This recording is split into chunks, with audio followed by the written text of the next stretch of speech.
This video will show you how to make easy homemade Eggs Benedict. Start by melting butter in a saucepan. In a different bowl, beat your egg yolks, add a splash of lime juice, heavy whipping cream, and a little salt and pepper.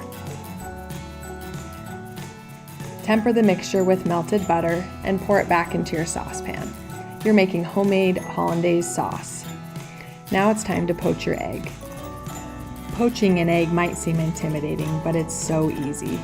I give lots of tips and tricks for how to poach an egg on this recipe, Eggs Benedict. You can find this recipe and more delicious, easy homemade recipes on tastebetterfromscratch.com.